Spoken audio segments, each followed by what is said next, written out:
Welcome to Islamic Life Coach School Podcast. Apply tools that you learn in this podcast and your life will be unrecognizably successful. Now your host, Dr. Kamal Akhtar. Hello everyone. Peace and blessings be upon all of you. A lot of us have people in our lives that we're expecting apologies from. Like if your friend paid for your dinner and you promised you were going to pay them back, you forgot. And in return, she blew up. You did eventually pay them back, but you're still expecting an apology for their behavior, which is not coming. You're still sitting there waiting for her to apologize for her reaction. When you've admitted your mistake, you're willing to pay or you paid them, but that apology doesn't come. In this podcast, I will explain to you why your brain has such a strong hold on seeking an apology from others, and what can you do about it to regain a sense of your mental wellness, especially when that apology is nowhere to be found. First point I want to make is that you're seeking validation through apologies, meaning the expectation of an apology arises from a deep-seated need for validation.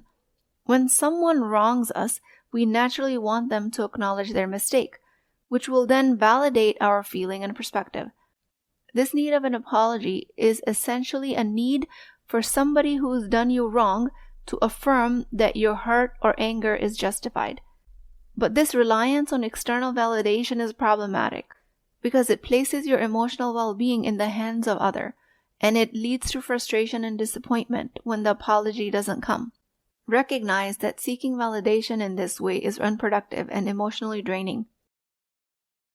When I expect an apology from someone, it reveals a deep need within me for validation. I'm seeking that confirmation that they acknowledge their mistake, and by extension, they prove that I was right all along. But let's pause and ask yourself, if you already know that they're wrong, why do you crave their validation? This need of their apology is actually a reflection of your own lack of self-validation. In my case, it's my inability to provide my own self-validation. Waiting for apology is as if I'm waiting for the stamp of approval to affirm my perspective. The truth is, no one in the universe will offer that stamp of approval. It's only necessary for me to validate my own experiences and belief. Their apology, while desirable and even morally required, isn't necessary for me to know what I already know to be true, which is that my experience is valid, and I am hurt or angered at their actions. Many of us wait for apologies that, to be frank, may never come. Apologizing is encouraged in Islam, and it is the more admirable thing to do.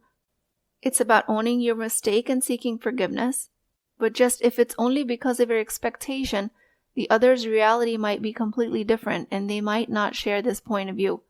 By clinging to the hope of receiving an apology that never materializes, I'm trying to control something that is beyond my control. It's like trying to change the course of wind. It's not going to work. It's only going to drain your energy. All you need to understand is that expecting an apology and not receiving it, and then harboring frustration, is an exercise in futility. It's a waste of your mental and emotional resources. Again, the key here lies with self-reliance and internal validation. Because when I can provide that for myself, the strong need of other person's apology diminishes. It loses its control on us. This way, it's not just empowering for us, but also a step towards emotional independence and maturity. This need of when they will apologize, they will prove to you that they've accepted defeat. They've accepted that their way of thinking and acting was not appropriate, therefore validating your stance. This entire requirement, this prerequisite disappears as long as you can validate your own thinking. And this idea that situations are purely black and white with a clear right and wrong, it's very much an oversimplification. The expectation of apology is rooted in this binary thinking, where you see yourself as entirely right and the other person is completely wrong.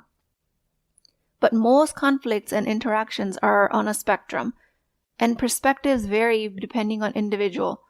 You have the option of acknowledging this complexity. You start by understanding that insisting on an apology based on your point of view alone might not always be reasonable. And it might help you to consider that what other people's interpretations are in this case, what their understandings are of the same situation. In my journey of understanding and self-growth, I've come to realize that expecting an apology often traps me in a very narrow mindset, where I firmly declare that I'm right and they're wrong. But life, in its variety of shades, does not fit in these binary categories. What if the truth is a mixture of what both of us are thinking? If you're able to see things from their perspective, and if it's available to you that how their actions might be justified in their mind, this realization can offer a profound moment of self-awareness, and very much echoes the teaching of husn al-dhann, or having a good opinion of others. And I'm not saying have the best opinion of them, but just maybe taking their perspective, how they might think they're justified in not ever offering you an apology. It's about giving room to different viewpoints and acknowledging that your perspective isn't the truth. It's not even the only truth. Growing up, our views were validated by our family members. Their agreement shaped our expectation that if I think something is wrong, then they're there to validate that for me. But when you step in adulthood, you understand that you are that adult, giving yourself that validation. It's not about seeking approval from others to confirm your feelings and perspectives. Instead, it's about trusting your own experience and not hyper-focusing on an apology. By not expecting apologies, I'm learning to be an adult in my relationship with myself. It's a journey of acknowledgement and respecting my feelings without needing somebody else's apology to give them legitimacy. This shift in mindset empowers me to trust my judgment. I trust when I tell myself I'm not wrong in feeling hurt or upset. While I can expect an apology, I don't need to hang on it with my dear life, just to be able to affirm my own reality. If you're waiting for an apology to give yourself permission to believe in your own perception, just this awareness alone is going to help you create a lot of release. Because overburdening yourself with the demand of an apology overshadows the importance of self-reflection and personal accountability. And whatever I mentioned so far does not mean that you don't tell somebody else when they are wrong and they should be apologizing. When someone has actually caused you genuine harm, clearly transgressed any societal, religious, or moral standards, and yet they refuse to apologize, through this framework, all you have to do is remind yourself that there is a greater judgment to come in Islam. We believe in the Day of Judgment, where the ultimate reckoning where every action, big or small, is accounted for. But I want you to rely on this belief to be able to release yourself from the trap of needing an apology. Not so you can feel self-righteous and continue to judge the other person. Judgment only belongs to Allah. And at the same token, just a reminder that judgment is not only for others, it applies to me too. I must introspect and acknowledge that if I am the one in error, the same divine justice will await me. May Allah subhanahu wa ta'ala save us from the severity of any questioning and guide us to recognize our faults in this life. But what if deep down you harbor doubts about your own righteousness in a conflict? What if a part of you wonders if you overreacted or contributed to an escalation? In that case, your work includes taking responsibility of your own actions, seeking forgiveness, apologizing, and striving for personal growth. That's it. This self-accountability is not just an Islamic principle, but a universal one. And these values of fairness and integrity are noticed by every human being, regardless of their belief and religion. Through this curriculum of self-validation, it's a critical step in developing mature, healthy relationships with others.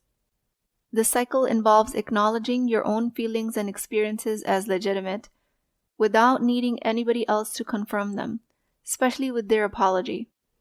It also includes setting appropriate boundaries and not allowing your emotional well-being to be dependent on others' actions or acknowledgments. This will give you the confidence that you need to navigate personal relationships with less reliance on external approval. What I'm trying to tell you is you don't need to second-guess your need of an apology from another party. You can totally expect an apology, but you don't rely on it with your dear life. if you believe it's necessary for someone to realize their mistakes and apologize for it, it's completely reasonable to express your feelings and ask for an apology. But don't let your mental well-being hinge on their response. After you've made your request, whether or not they choose to apologize is out of your hands. Your emotional health can't be dependent on their acknowledgement of a mistake. For example, your friend said that they were going to pick you up from the airport, but they didn't show up. Or your husband said they were going to book a hotel on the trip, but they didn't. And at the last minute, you have to book whatever is available for you. If you're expecting apologies, please, by all means, don't consider these case scenarios trivial, but also don't come to the situation from the lens of validating your judgment of their actions. Just by learning to validate your own feelings of anger and frustration or upset, you empower yourself. This keeps you from doubting your own perceptions and builds a stronger relationship with yourself. What if you're expecting an apology from someone who is in an authority position over you? And this self-validating perspective continues to hold true, especially in this dynamic. Because people in authority positions are constantly telling their subordinates how they're responsible, how they're wrong, how actually things need to be done, and what things need to look like. And a lot of times younger individuals or people in subordinate positions need this guidance from their supervisors just so they don't reinvent the wheel and continue to complicate things by learning from their mistakes when somebody is obviously there to guide them. A lot of times your supervisors, your older siblings, your parents have already navigated these life situations and they're trying to save you from that level of trouble. While this is very well intended, especially as a parenting tactic, all of this inadvertently teaches you that you can never ever rely on yourself alone to know what the right thing to do is. And for women, it translates into expecting that validation from their spouses, children, best friends. Women are always crowdsourcing at least one other opinion, just so when they know that one person agrees with them, they can feel good about themselves and finally accept their thinking. Same thing with apologies. Once they apologize, we will feel like we're allowed to believe that we're perceiving things correctly. Here is the most liberating truth from this podcast. Their apology is not a prerequisite for you to trust your judgment. You have the inherent ability to believe in your own perspective, with or without their acknowledgement. The moment you detach from the incessant need of an apology, a profound transformation begins.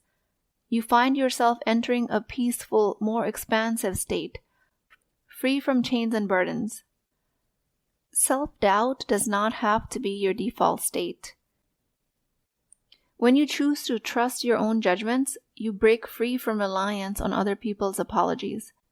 And when you give up that reliance on outcome of an apology, that's when people will finally start to see that they might have been wrong. That increases their chances of actually apologizing to you. Because you've empowered yourself with confidence and peace, and a level of self-approval that's unshakable, and totally void from need of external approval.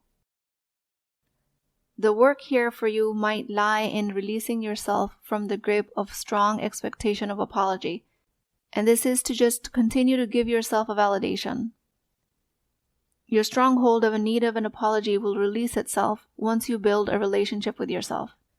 And this has nothing to do with your experience being objectively, universally true.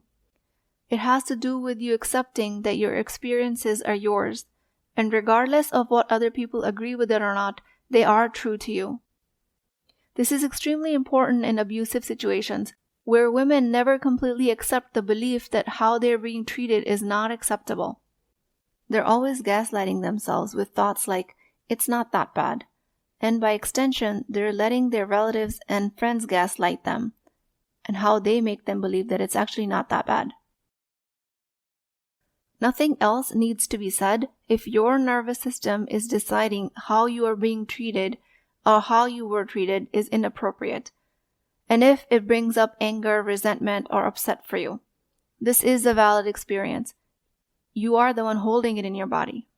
Nobody else can quantify or qualify for it to be correct for you. When you're expecting people to apologize for their unfair treatment towards you, it's like you're expecting a panel of Olympic judges to hold up signs of number 10 all across the board that your experience is valid. And now, since the other person's apologized, you have expert judges telling you that it is valid. If you are taking this to mean at any level that I don't want you to ask for an apology ever, especially from somebody that you think owes you an apology, that's yet another form of gaslighting that you're doing to yourself. You're just using my words for that. And that's not my intention here at all. You can totally expect an apology, but I'm just asking you to set yourself free from the chains of the burden of external validation in case that apology doesn't happen. If you're waiting for somebody to apologize so you can let yourself feel the way you feel, you might be waiting for a long time. An extreme need of an apology comes from subconsciously doubting your own perception. If you're waiting for that certified letter, it's never going to come. But if it does come and somebody apologizes, then at least you haven't held up your life all along. There is no black and white, but a whole lot of gray. Only work for you to consider here is where have you been hinging on apologies so much that you've abrupted living your life. With that, I pray to Allah subhanahu wa ta'ala, the knower of all truths, grant me and all of us the strength to seek validation only from you, O Rabb. Give us the strength to validate ourselves not from self-righteous norms, but from the norms that you deem to be correct for us. O Allah, forgive us if we are in need of apologizing to others. Give us the strength to forgive others who might have wronged us from a place of self-empowerment. You are the most forgiving.